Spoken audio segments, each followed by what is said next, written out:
Good evening, everyone. Welcome in. So good to have you on tonight. If you're on Facebook or YouTube, would love it if you would comment. Let us know where you are watching from. This is the Manifest Network. Good evening, Cheryl. So good to see you. Drop a comment. Let me know where you're watching from, where you're joining us from. So excited about our topic tonight, what we're going to be talking about. Good evening, Yanni. Good evening, Stephen Coleman. Do me a favor. Good evening, Mildred. Do me a favor. Wherever you are tuning in from, go on ahead. If you're on Facebook, hit the share button. Share this to your page. If you're on YouTube, you can copy and share that link, text it out, email it out, LinkedIn it out, Instagram it out, whatever it is that you do, tweet it, X it out, I don't know. But I'm excited to be on tonight to have this conversation. I told you all earlier, this is one of the most important conversations that we've had in the Manifest Network. And I'll be glad to share with you why that is in a few minutes. If you're new here, my name is Shaun Marshall. I am a pastor, I'm a coach, I'm a consultant, and I'm the founder of the Manifest Network. And the Manifest Network exists to help people be who God created them to be, do what God created them to do, and live the life that God created them to live. I also wrote a book called Transition Decisions: How to Get Unstuck, Embrace Change, and Make Your Next Move Now.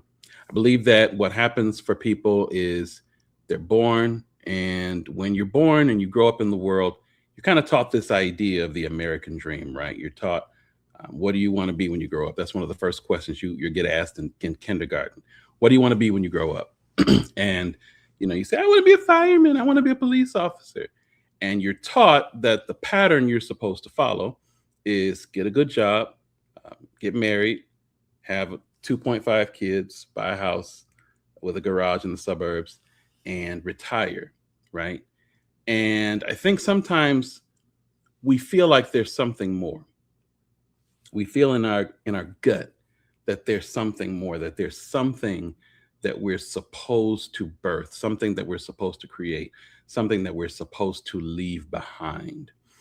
And when we navigate our way to try to do that thing, try to make that thing happen, sometimes we get stuck. We get stuck when life changes. We get stuck when we experience loss. We get stuck when our dreams get frustrated. So my assignment in your life is to help you get unstuck so that you can go on ahead and do the things that you've been created to do and live the life that you've been created to live. So that's what we do. We offer content, we offer experiences so that you can manifest and live that life. And so I'm excited to have you all here tonight. We're going to have an amazing conversation. Let me frame it just a little bit.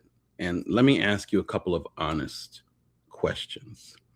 First question: why do we keep waiting for somebody to invite us to the table? You've heard that before. I just want a seat at the table. I just want somebody to help me know how to get the bag. I just want somebody to give me an opportunity, to give me a voice. And watch this. I want America to finally do right by us, right? I want America to make it right. Why are we waiting for those things? Why are we waiting for opportunities to come back around that we've been waiting 20 and 30 and 40 and 50 years for? Why are we still waiting for 40 acres and a mule? Could it be that there are some things happening globally that we need to be paying attention to in order to possess the things that we're supposed to have? Could it be that we are supposed to think outside of the box and even think beyond our borders? You're going to understand that that's a double entendre in a few minutes. But could it be that we're supposed to expand our vision and expand our imagination for what it is that we're here to do? I know that you want to launch a business. I get it. I know that you've been given a ministry. I get it. I know that you've been given a book. I know that there's something that you want to do. I know that you want to leave a legacy. I know that you feel like you were born to be rich, to be wealthy, to have status and influence. I know that you want to make a change like Michael Jackson. You're going to make a change for once in your life. I know it. I get it. But what if the frame for that calling and that vision is too small? What if there's some things that are happening around us that we need to be paying attention to in order to tap into a different set of resources to follow the calling that God has placed in our lives and to go and do the things that we've been created to do?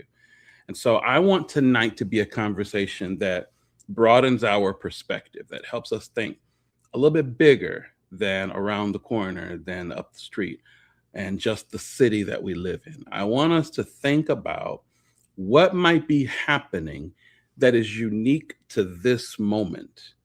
What's happening right now? The Bible talks about the men of Issachar who understood the times and therefore were able to lead and to be effective. I want us to be able to understand the times. I want us not just to go to church and shout on Sunday and get happy and get the sermon and leave. And then, oh, what happened in church? Oh, Reverend, didn't he preach? It was wonderful. Well, what are you going to do with that? I'm going to come back to church next week. I want us to do more than just be good churchgoers. I want us to actually make impact in the world, because that's what I believe that you and I were created to do. All right. So the conversation tonight that I'm going to have with my special guest is about worldwide wealth. What's happening in our global economy? Okay. We know what's happening here in the United States. But what's happening around the world, and what do we need to be paying attention to so that we can make some strategic decisions? I'm so excited. I'm going to bring my guests on right now. First, this is a longtime friend of mine. We've known each other, gosh, almost 30 years, which means that we, of course, met in nursery school. And so I'm excited because she is just a gift to my family. She's a gift to the Manifest Network. In fact, this young lady hosted my wife and I the night before we ever had the first Manifest event. And so I'm excited to bring her on tonight. Would you help me welcome Jackie Campbell? She's a global wealth strategist and educator. Hey there, Jackie. How you doing tonight? Hey, so excited to be here with you and the Manifest community. Thank you for having me. So blessed. Oh, Jackie, I'm so glad you could do this. And thank you for helping me to set this up. Because I would be honored and happy to have a conversation with you anytime. But we have the fortunate gift to be able to talk to a leading global economist. In fact, the former global economist for JPMorgan Chase. Yes, that JPMorgan Chase. And so would you help me to introduce our other guest tonight, Jackie? Would you help me do that, please? I promise. I feel bad. I won't even do him justice, but I'm going to do my very best to bring on one of my dear friends, my colleagues from my time, not only at JPMorgan Chase, but now we are out here traveling the world, ensuring that economic literacy is in the hands of as many people as possible. So this gentleman Dr. Anthony Chan is the former global chief economist for JPMorgan Chase. He not only spent time at JPMorgan, but he's also spent time at the Federal Reserve, at Barclays. He's a professor. He's been on TV more than 600 times. You'll catch him on anywhere, CNBC, I mean, all the news stations, China TV, I mean, you name it. He is requested all over the United States, all over the world. And I'm just blessed and humbled that we saw it fit to come together for such a time as this, to really bring our expertise and to, like I said, to demystify, to debunk, to decode, and most importantly, to democratize financial education so that all have access. And I think we got some friends on here from the Ghanas, from Africa, from all over the world. So our goal is to make it super simple, plain English. And that's what my friend does so well. He's done it so well for many years throughout his time at JPMorgan. So thank you for joining, Dr. Anthony Chan. Thank you for being on this journey with me and with the Manifest community. I think that Dr. Chan is having some audio difficulty, so we're gonna work that out and try to bring him out and bring him back in. Okay. But I'm excited, and I know that this is going to be a great conversation tonight. Jackie, why don't you tell me a little bit about what you're up to? Well, I'll work on the technical stuff. Tell me a little bit about what you're up to globally, because you're not just doing stuff here. I mean, so Jackie and I, we have this, like I said, 30-year friendship. And you have to understand, when you're busy, a week can go by, a month can go by, time flies. But you have those true friends that it doesn't matter how much time passes, when you reconnect, it's just like starting the conversation up again.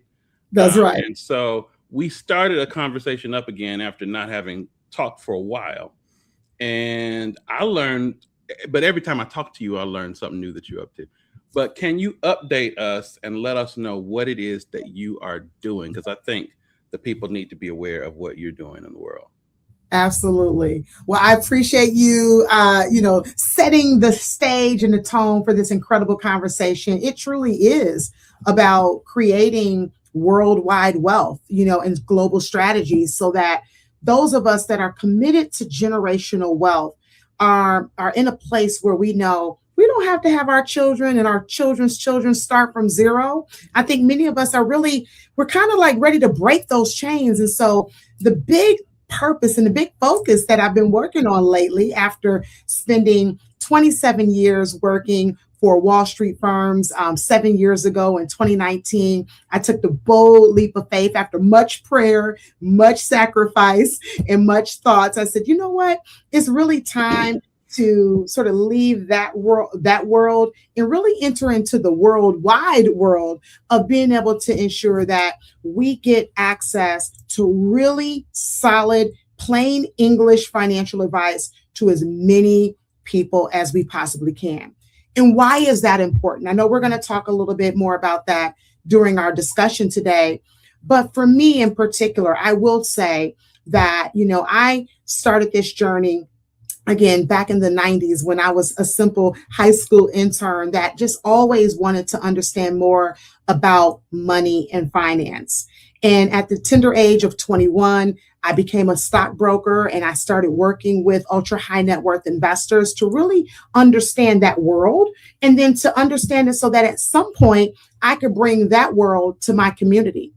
And as Pastor Marshall mentioned, back in the late 90s, early 2000s, I was very fortunate to now bring that world to the South Side of Chicago, where every Wednesday we hosted financial and economic empowerment courses, so that church members and even members from the community, our young brothers and sisters on the corners, we could grab them off the corner. We could say, come in, learn about the stock market, learn about the Federal Reserve, learn how interest rates work, because one day you're going to either want to buy a car, buy a home, get credit, or you're going to want to potentially maybe invest in a company and not have to do it the traditional way, maybe through the stock market. So our goal was to really make sure that our people from the communities, from the neighborhoods, from the South Side to Detroit to everywhere in between, had the same type of access that Dr. Chan and I have been so blessed to have working for a Wall Street firm, a Fortune 100 company,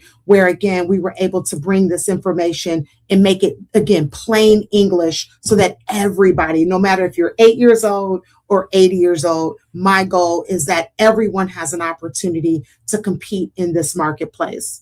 So that's been a big part of what we've been focused on. It's like the mission is real simple. The mission is let's get financial education, economic literacy in the hands of as many people as possible. Dr. Chen and I have a very bold goal. Our goal is to really make sure that 1 million people get access to this information. Because why?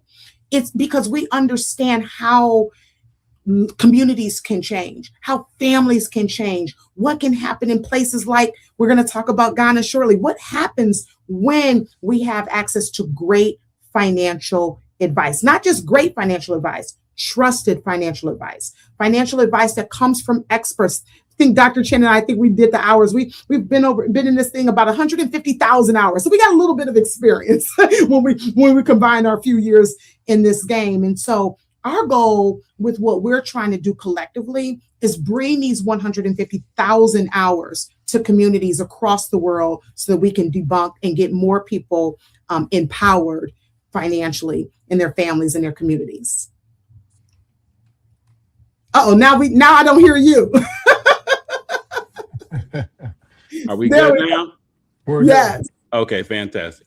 No, because it really is true that knowledge is power, right? And when we have access to a different set of information, we can experience a different reality. That's right. And so that is amazing.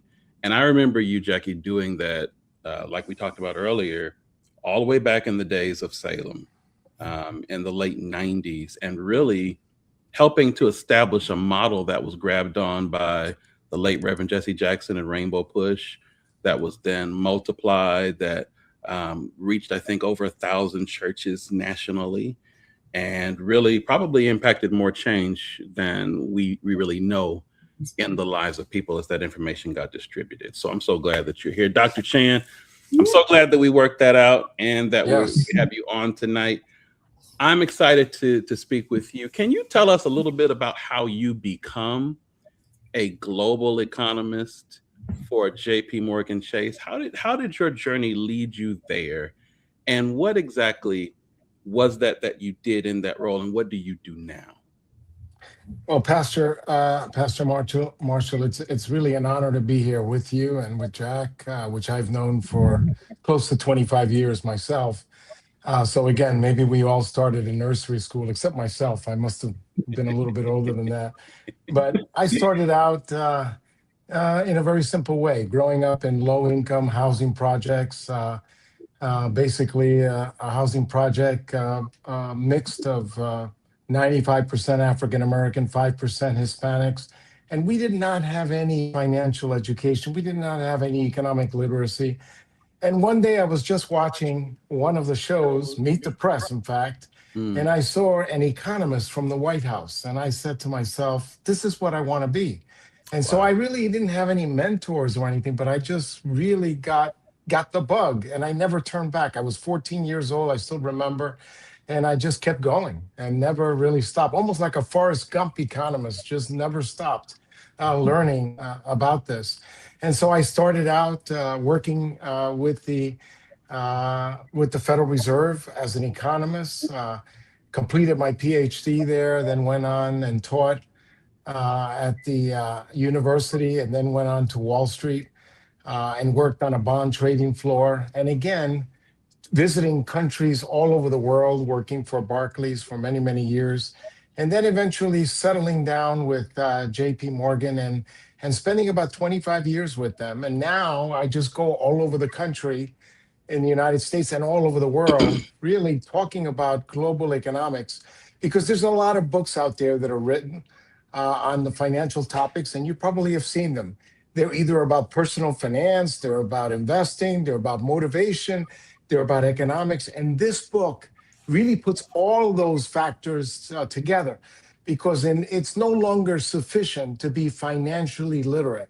Now you have to be financially literate, you have to be economically literate, and you also have to be aware of everything that's going on all over the world.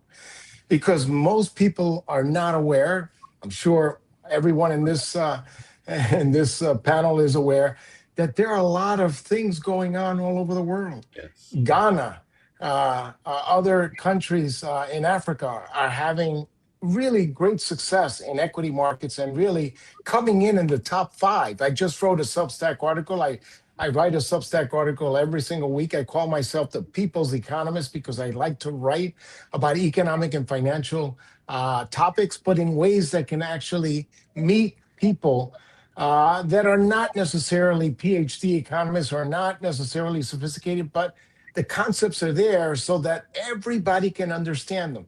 Because at the end of the day, you want to be able to build your wealth, not just for yourself, but you want to build it for the next generation.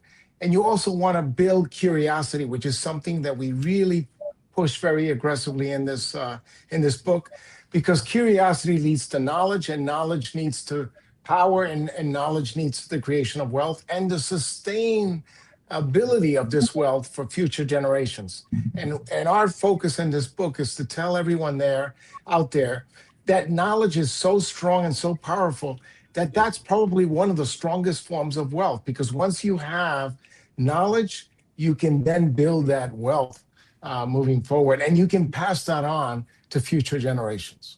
Yeah. It's funny because that you say that, because as I've grown older, one of the things I've learned is that your intellectual capacity, the things that you know, actually can be a part of your portfolio. So quite literally, your content, things that you have a particular expertise on, quite literally add value to you in a lot of substantive ways. And I just dropped the link to your Substack in the chat. We want to make sure that you definitely follow Dr. Chan on Substack and keep up with some of the thoughts that he's sharing. I want to ask this question for both of you, Dr. Chan, if you wouldn't mind answering, and then Jackie, if you comment on this, because there are probably a lot of people watching now, watching live and watching on the replay, who would consider themselves ordinary people, right? Ordinary, everyday people. I ain't got time for all of this. I turn on the news. I just want to know what the weather is tomorrow. And you know that when you start talking about the economy and you start talking about the markets and you start talking about things like the Dow Jones, people just kind of go, well, that doesn't have anything to do with me. And let me just tune that out. That's for those smart money people. Would you mind sharing a little bit about what it is that the quote unquote ordinary people might need to really be paying attention to when it comes to the economy and some of the things that are happening right now and things that are impacting them on a very real level? Well, Pastor, that's a great question, because the reality is that the equity market is important for everyone, including ordinary people, including for all of us, because we can all have jobs and we can work and we can make money. But when you invest, you have this money working for you. That means that when you're sleeping, your money is working and growing. And it's not only growing for us and for you, but it's also growing for future generations. That's why it is so important. And then, of course, we live in the United States. So we just think about the United States, whether it's the weather, whether it's what's happening in the financial markets in the United States. But the reality is that our investments are impacted not only by what's going on in the United States, but what's going on globally. And as information travels a lot faster than it did when we were growing up, that means that these financial markets react even faster. So we not only have to have the tools to understand what's going on in our country, but we have to have the tools to understand what's going on overseas, because that impacts what our investments will do, but it also impacts our everyday lives. What's happening in the Strait of Hormuz is impacting the price of gas, the price of gasoline. It's also impacting the price of food, because you use energy to create that food. It needs fertilizer, it needs fuel to deliver the foods. All these things are impacted by things that are happening all over the world. Tariffs impacting countries from all over the world. There are taxes that are imposed on those products that we consume. So we have to be aware of all these things. Inflation. Why do we have to be aware of it? We have to be aware of it because it impacts our standard of living.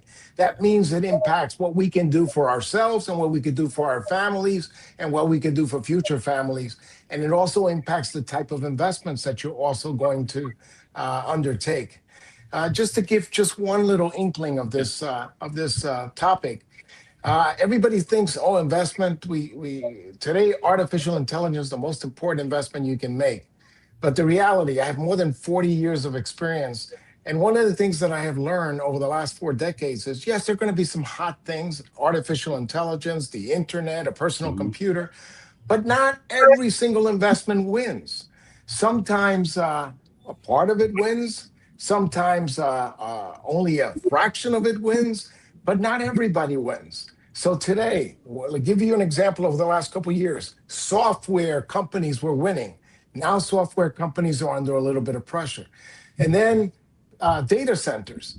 But again, data centers, people that invest in a lot of data centers, those companies are a little bit under pressure. So who is winning? Well, the people that are providing the sort of the picks and shovels to this artificial intelligence. The bottom line is, the secret, Pastor, is that companies that win are not the ones that overinvest in something that's hot, and not the ones that underinvest, but the ones that properly invest. And by the way, how do you know which ones are going to be the ones? You got to diversify. So that is the secret sauce of investing, to diversify, not only across asset classes, but also geographically. So this is all the stuff that we want to bring to the ordinary person, so that the ordinary person can excel not only for themselves, but for their future generations. And that's what we defined as leaving and generating a legacy of wealth. Yeah.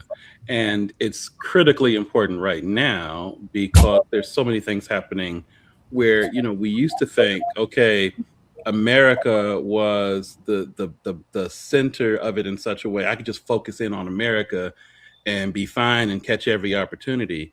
But I think about that old book, Who Moved My Cheese, right? And the cheese is moving, right? And Jackie, you're doing a lot of work globally, and you see some things shifting too. Would you comment on what us ordinary folk need to be paying attention to when it comes to all this stuff that's going on? I love being ordinary. Sometimes, and so I can definitely relate to, again, what are the things that are really on the minds of, and Dr. Chan, again, he expressed it so well.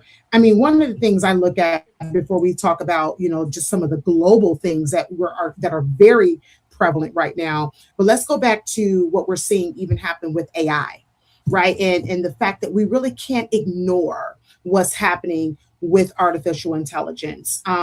We can sort of think that it's just going to go. It's not going away. I can tell you, I'm in many, many rooms. I just left a huge conference in Omaha, Nebraska, and the theme of the 3 days was AI. And so when you're in these rooms that I'm blessed to be in, and we're understanding from the higher level what this means, and then we're able to really break that down to just every day. Like, what does this mean for our water, right? What does this mean for jobs? What does this mean for investing? Like, there's a lot of just kind of questions that we should be asking, good, bad, or indifferent. AI is here to stay. So how are we, from both an investor standpoint, if we want to take advantage of the opportunity to actually be part of history, because this is I believe, a very history making moment that we're in, where we're seeing on one end, we're seeing compression in certain areas. We saw last year a lot of compression in government jobs and DEI and different roles that we know have sort of like the desk job, if you will, and some of the things that we're hearing about how that might be disrupted a bit because of the AI, the chats, the Claudes, the co-pilots that are out there that can really make life more efficient for businesses, and for small businesses, frankly, like mine. I'm a small business owner, and, how I'm leveraging AI, to be thought partners, in some of the work that we do that would normally cost me 6 figures, but now I can leverage these kind of tools. Now, some might say that's a bad thing. Some say it's a good thing. Well, I think as a small business owner, it's a good thing, right? That I can have access to some of these tools that can help propel our business into a place where we can go out and create more jobs, create more systems. And so I do think there's a lot of nuances happening. Again, ordinary people, we need to understand what this means for our future generations. As I think about my son, who is 17 years old, I have another one who's 8. I'm training them right now to think like entrepreneurs. The little guy wants to open up a Jiffy Lube oil a franchise. He wants to become an oil tycoon, and that's his way to do it, right? I'm like, I love it, right? Where my older son is taking his ability, again, you talked about it earlier, his IP, his intellectual property, and he's creating different tools and resources where that becomes now an asset on his books, right? So I think there's a really unique way that those of us that are the innovators, how we're taking innovation right now and saying, wow, this is finally for the creators like me. I consider myself part-time creator. Well, the creator sort of economy is booming right now. The wellness, things like, people want to feel better about their life, just even from waking up and eating real food, to, having the ability to really think, the Gen Z world, the people like my sons, they're looking at life very differently than me and then my boomer mom and dad, right? And so I do think we have to take a step back and say, even as ordinary people, life is really shifting. And then if we were to even consider, some of the things that are happening globally, I'm going to pick on Africa because it's just a place that I enjoy studying and I find fascinating as of late. Dr. Chan and I were going back and forth the other day about what's happening in Nigeria. I mean, one of the best performing equity markets right now in the world. You've got Dangote, one of the richest, African tycoons that, his oil is outselling in Europe right now because they need oil from somewhere. So guess where they're getting their oil from? Africa. What a change of dynamic. And so we're seeing their stock market perform. Tanzania is on fire. Ghana is on fire. So I want to say 8 out of the top 10, if I'm not mistaken, best performing stock markets right now are sitting in Africa. So these are some very unique times right now that I think, for those of us, I call it with eyes to see and ears to hear and a discernment to want that additional knowledge and wisdom. Let's study this. It doesn't have, and that's why Legacy Lessons is here, because Dr. Chan and I, our goal is to make sure people know that these things exist, and we're going to make it in plain English so you know how to be involved. Yeah. You're mentioning your book that is about to release, Legacy Lessons with Jackie Chan. Powerful new book, powerful message that shares a lot more of these kinds of tools and thinking and wisdom and strategies for people to be able to shift their thinking. I'm so excited about this book. We're going to promote this book in the Manifest Network. In fact, I think we might make it required reading for what we're leading up to. Because I think, and Dr. Chan, this is forming a question for you, sir. I posted in preparation for this conversation today, I posted, what if our greatest problem is not that we lack more money, but that we have a limited imagination, right? The thing, and I know you can relate to this because of where you said you come from and where I think we all come from, we all can relate to the thinking that drives us is always, if I could just get more money, if I could just get more dollars in my hand, if I could just get a raise, if I could just, and that's all well and good.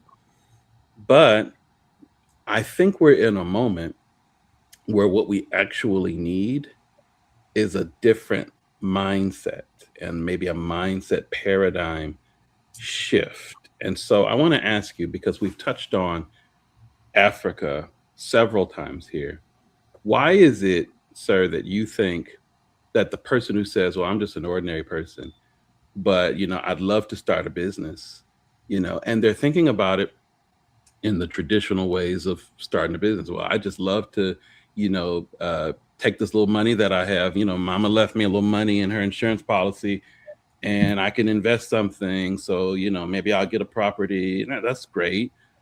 But why do you think those folk, us, need to shift our thinking, perhaps to pay attention to what's happening in Africa as opportunities that we need to be thinking about? What is it that you're seeing that you say, now listen, if you're thinking, you need to be thinking in that direction?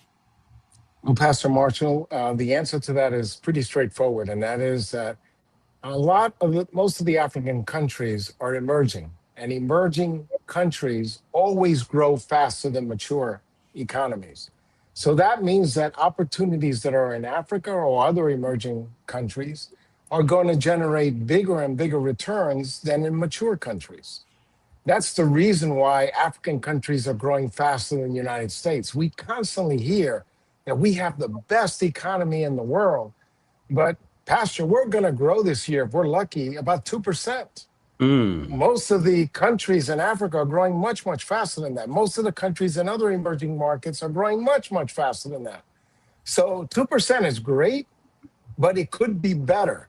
And therefore, not to have exposure to those opportunities, you're limiting the potential of your ability to accumulate wealth. And another factor that I think needs to be mentioned and is very, very important is that right now, not only does it give you a greater opportunity to enhance your returns, but it also gives you another opportunity to diversify your returns. And that when you diversify, you minimize the risk. So these are all things that we cannot stop. Think about the potential of these African countries that have one of the youngest populations in the world. That's how you grow the economy. Right now, the latest numbers suggest that by the year 2050, the US population is not only going to stop growing, but it's actually going to start contracting. That is not true in many of these exciting African countries. Their populations are going to continue to grow. Countries are going to go there and get very excited about recruiting labor, recruiting new ideas. It's not to say that people at older generations don't have ideas, but the ideas of these young people are even more exciting. They're raw, they're exciting, they're roaring to go. And when you have that kind of potential, if you close your eyes to that, you're limiting your potential. I don't want to ever hear that anybody that comes from the places that you and I came from, in neighborhoods where people didn't think we had potential, I want the people that will succeed to look like us. And that's important. I felt a quickening, Dr. Chan. You started to preach there. And when you talked about exposure and potential, because I heard you, I've been listening to you. You said, I became a global economist because I was exposed to it. I saw it. And when I saw it, now I have an imagination for it. And when you developed an imagination for it, you became it. And so I hear you.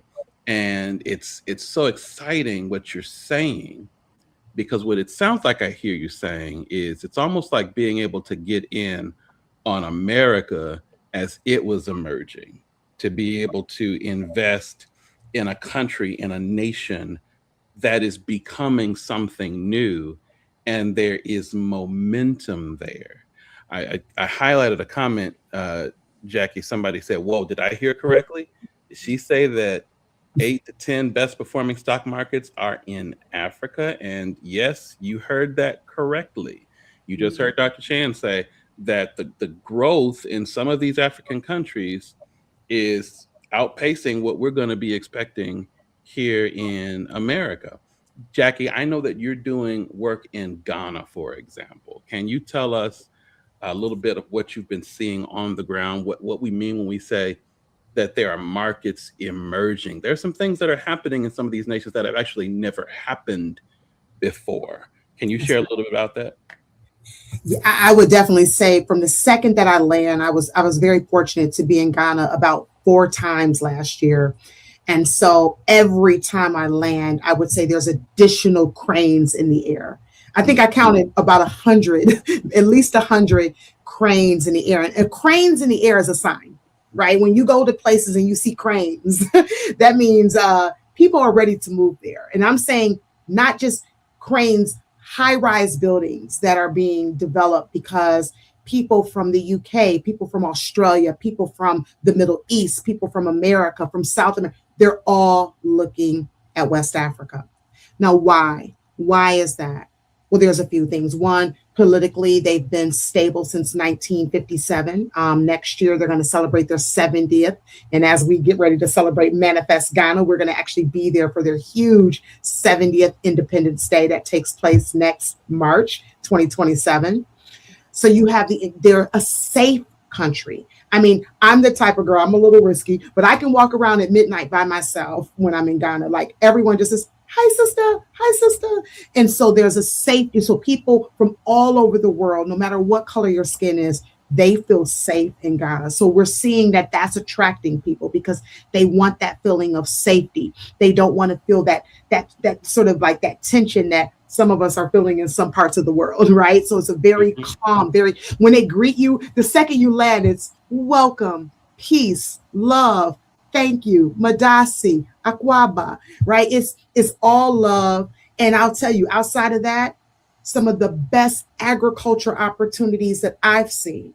I mean, I've ran across things like cocoa farms, coconut farms, mango, shea, cinnamon bark farms, right? These things come. I mean, I could be walking in a coconut, just slaps me on my head because it just the region there is so prime and prep for delicious, organic, authentic food from the heavens. And so that's a big industry. 80% of the world's cocoa. Y'all think y'all getting good cocoa in Switzerland and Belgium? It's coming from Ghana, okay?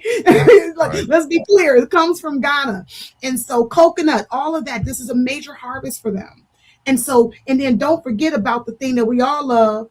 Bam, gold. They are Ghana has the largest gold reserve on the entire continent of Africa. I want to say they're the sixth largest gold reserve in the world. And so there is a huge, right now, with everyone kind of flying to safety as they think about what's happening with our US dollar and some of the things that we've been seeing from a disruption from a currency perspective. Guess what people do when they want to fly to safety? Well, gold can be traded all over the world. I can go to India with my gold, or China with my gold, or Europe with my gold. And Ghana happens to be sitting on natural resources.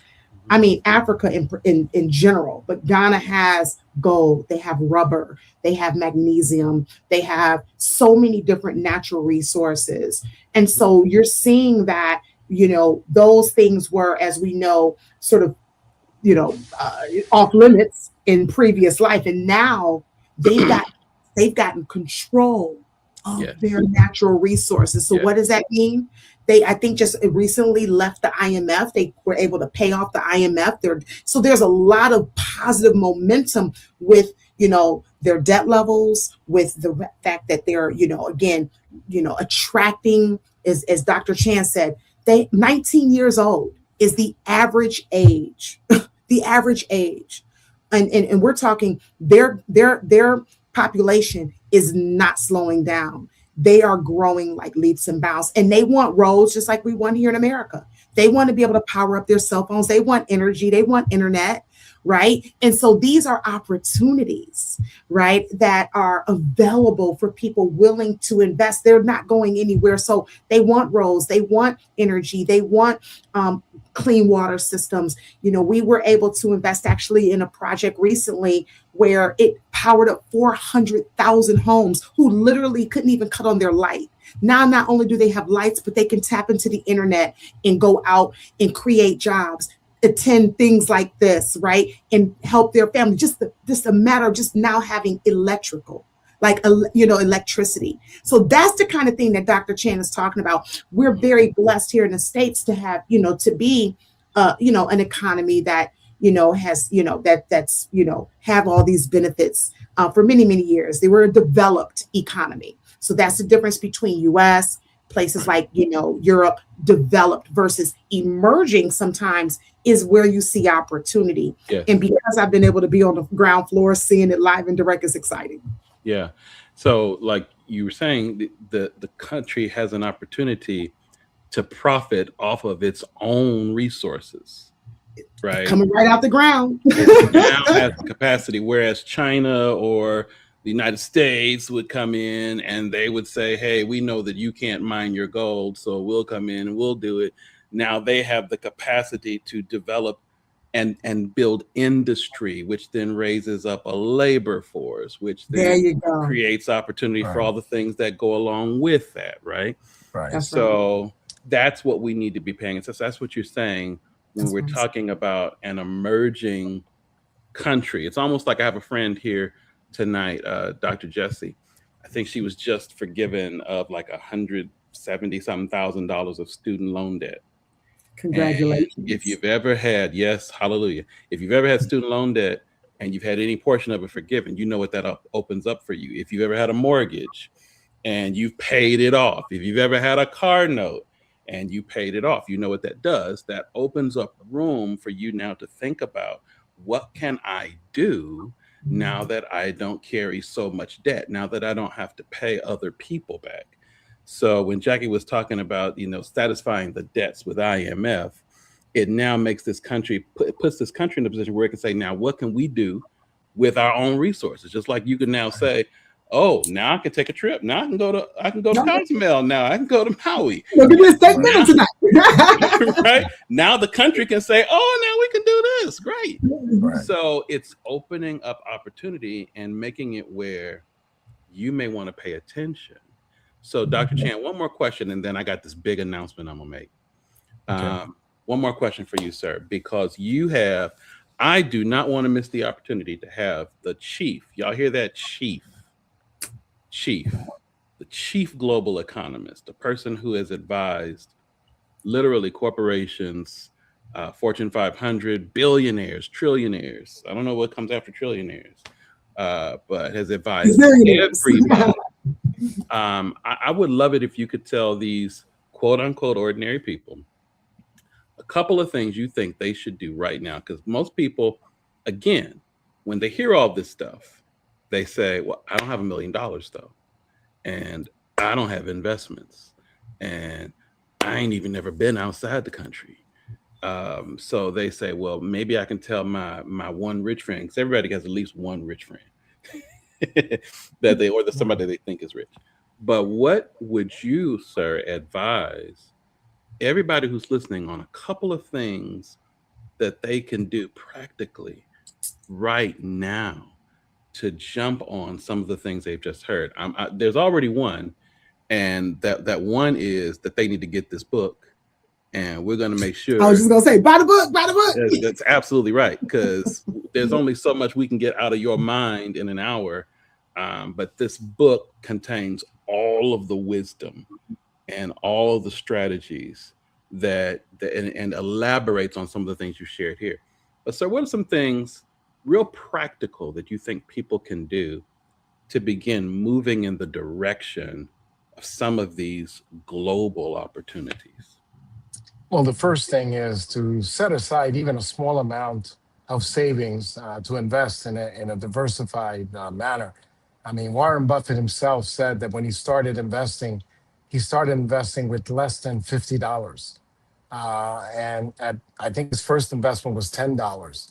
So, and today I don't think it's any secret that he's got quite a portfolio that he's built up during his life. So it's not necessarily the size of your portfolio at the beginning, it's how you grow it over time that really matters, and how consistent you are. And that is the story behind Ghana. Just 2 weeks ago, I wrote a Substack article talking about the miracle of Ghana and how the Ghana equity market is doing so well because of its great potential. When I hear Jack excited about celebrating Ghana's 70th birthday next year, hopefully we'll both be there. And I'm going to tell your audience a little secret. I will be turning 70 next year, the same age as Ghana. Wow. So I'm very, very excited to share my 70th birthday with Ghana's 70th birthday next year. It'll be a real privilege for me to be able to do that. But the real secret is to have that curiosity, to have that imagination, because without imagination and without curiosity, you're not going to accumulate knowledge that you're going to need in order to grow not only the assets to sustain you during your life, but to sustain those that are around you, to sustain future generations, to share your knowledge that you accumulate because of that curiosity. So people are born as ordinary individuals, but they don't have to go through in their entire lives just being ordinary individuals. You can Great, sir. continue to enhance that, enhance it over time, and enhance it for future generations. That's our goal for this book, and that's our goal for everyone that's listening and everyone that reads the book, is for them to share that knowledge with other people and be able to, again, benefit from it, but for many future generations. That's so good. So good. Thank you, sir. I'm going to give both of you an opportunity to share a final word, a word of encouragement, a word of admonishment, a word of correction. But I've been hyping up this big announcement, and I get to hype it up even more because it sounds like it's going to be a double birthday party or triple party with Ghana's birthday, your birthday, Jackie's birthday. But one of the things that you heard me say, and it stuck with me and it's going to sit with me for a while, is that this man, Dr. Chan, became who he is because of what he was exposed to in his youth. It doesn't matter where you come from, it's what you're exposed to and what you're able to see that actually will tell the story on the future of your life. And so here in the Manifest Network, we want to do everything that we can to expose you to the things that you need to see and know so that you can reach and maximize your full potential. So, wish I had a drum roll, but I don't. So here it goes. In 2027, we are going to Ghana. Woo! We are going to Ghana. Wow. We are going to host in 2027, March 2027. We are hosting the Manifest Ghana Experience, March 1st through the 9th, 2027. We will be there to celebrate not only the independence and the birthday of this great country, but we will be there to help expand your imagination, to help broaden your vision so that you can put feet on the ground and see what's happening there. So you can see what's happening in the economy. You can see what's happening in industry. You can see what's happening in the community. You can meet the people. You can learn more of the story of where we all come from. Because Jesse Jackson said it one day, and I'll never forget. He said it 30 years ago, we're all African. Okay. Mm-hmm. This is home. And so I want to have an opportunity to take you home to see what they've been talking about that's happening in this great emerging nation. We're going to spend this week there. We're going to celebrate. We're going to be exposed to all that is good in this, everything that we can see. We're also going to do what we always do in the Manifest Network. We're going to share wisdom. We're going to do some strategy. We're going to do some planning. We're going to expose you to some brilliant minds. You see, Jackie is helping us to host this experience. We're doing this in partnership with an organization called Sankofa US. My good friend, Bishop Lance Davis, is partnering with us. He leads tours in Ghana. And so he's partnered with us. We're putting together an incredible experience. This is what I need you to do right now. What I need you to do right now is go to manifestghana2027.com. manifestghana2027.com. Comment is in the chat. You can click on the link or you can type it. The information will be available on all of our platforms. We're going to share information with you via email, those of you all who are on our list as well. We're going to have an informational session. You can go find out what we're talking about, find out what the experience is going to be. You can download a brochure. You can ask your questions. I'm so excited about this because I literally believe that this experience. It's not a trip, it's an experience. I believe that this experience is going to open someone's vision. I believe that this experience is going to connect the dots for somebody. I believe that this experience is going to be the answer to prayer for someone who's been contemplating, what do I do? Where do I go? How do I move? Why hasn't this thing that I've been trying to do, why hasn't it taken off yet? Maybe it needs a different soil. You've heard me use this example before. My grandmother was a gardener, and every now and then I would watch her. I would watch her take pots, plants. She would have plants in her living room. Sometimes she would take plants out the pot and she'd take them and she'd put them in the yard. And I would ask, Mama, why do you do that? And she said, because I know that this plant is supposed to grow bigger and it's limited in this pot. And so I'm taking it out of this pot because if I put it in the yard, it's going to have more room to grow. It's going to have more sunlight. It's going to have more exposure. Could it be that what God has given to you needs a different environment, needs a different economy, needs a different network? I'm just going to expose you. That's my only job. I'm going to expose you to this place and what God is doing there. Jackie's going to join us. Maybe Dr. Chan will join us. Who knows? I will join you. I will join Look you. at God. Look at God. I will join you. You have not because you ask not. Yeah. Dr. Chan is going to join us. I'm so excited. We are going to have an amazing time, and I know that God is going to do something incredible for you. I don't put anything in front of you that I don't 100% believe in, and I know that this is God doing this. How it all came together is too incredible. So go to manifestghana2027.com, learn more, put your deposit down if you can, get the brochure. We're going to share more with you.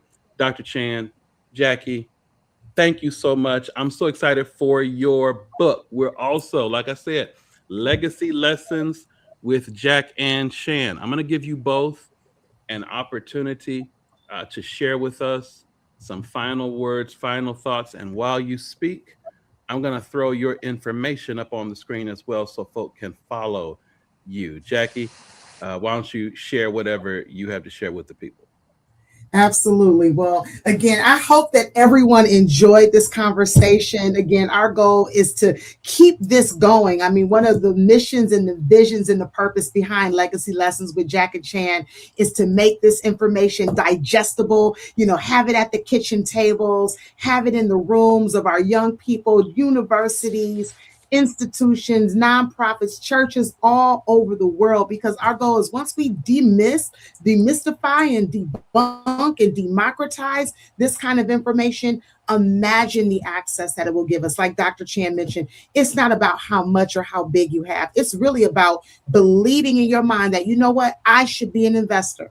I have a saying in my household, we call it give, save, then spend, in that order to win, win, win. Because when you do the first two, they will always take care of you. So the goal is to give and to save and make that savings habit something that, again, it doesn't, nowadays, you don't need $1 million to invest. You can start with $10, $50 and start just going into an ETF. But the main thing is to do it. Don't give yourself an excuse not to do it, because if you don't put yourself first, then why are then who else is going to put you first, right? So that's why my rule is give, save, then spend. Take care of God, then take care of you, then take care of everybody else, in that order. And if you do that, watch things manifest. And y'all, join us. This Ghana experience is going to be incredible. We're lining up some amazing surprises. We're going to have such a beautiful experience. And like Dr. Chan said, he's turning 70. I'm turning 50. Ghana's turning 70. It is going to be a party.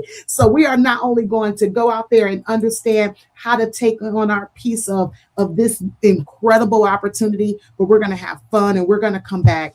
I believe we're going to come back changed. So with that, thank you so much, Pastor.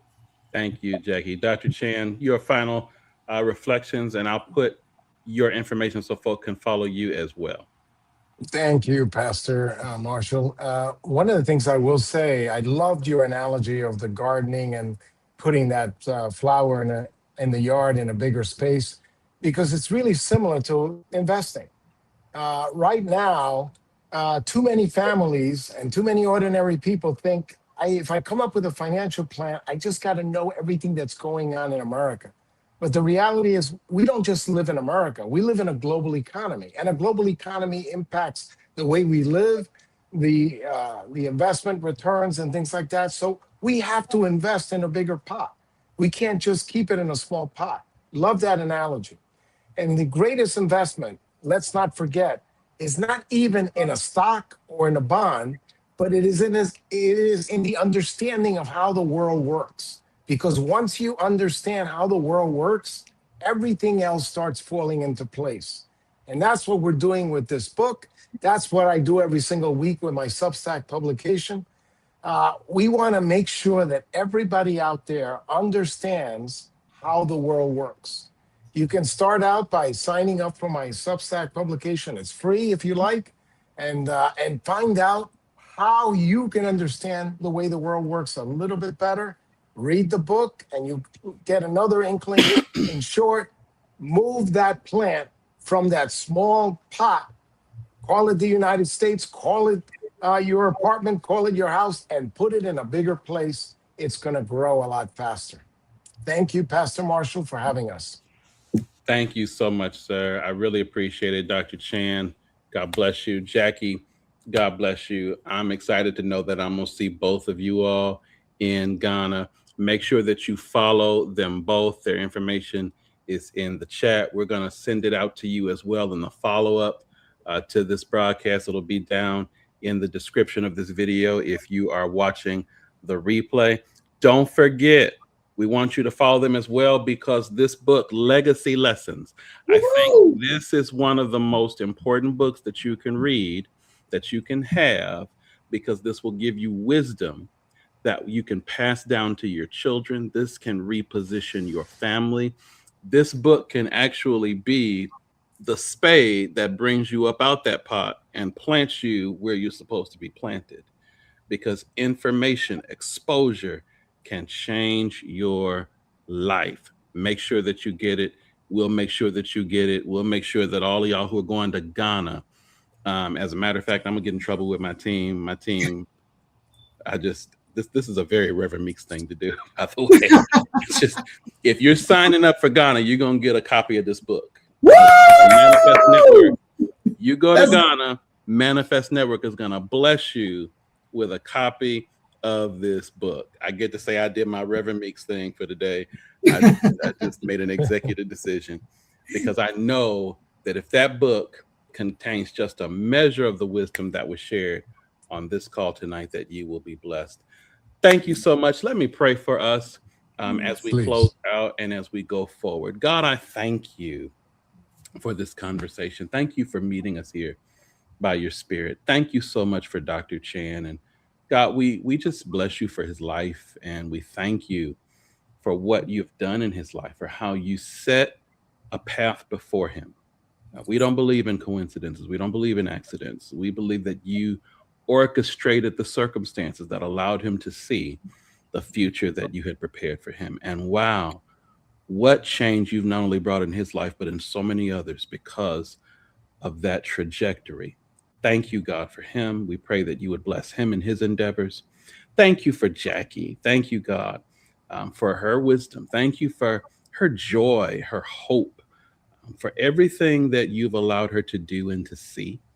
Thank you for both of their passion to equip people with the tools and the wisdom and the information necessary to not only build wealth and to achieve purpose, but to leave a legacy, to leave the world better than you found it, to pass on something to the next generation.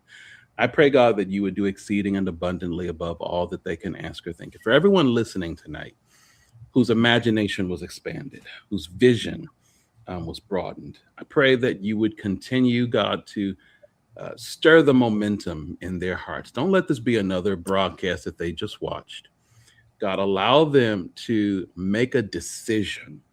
Allow them to say, you know what, this is worth my future. This is worth my family's future. For me to get some exposure, for me to read this book, for me to take this trip, for me to see what it is that you're doing. Our prayer always is, God, that we would be able to see what you're doing and meet you there. We bless you. We thank you for what's going to happen as a result. These conversations and experiences in Jesus' name. Amen. Amen. Amen. Amen. Amen. All right. The information is all there for you.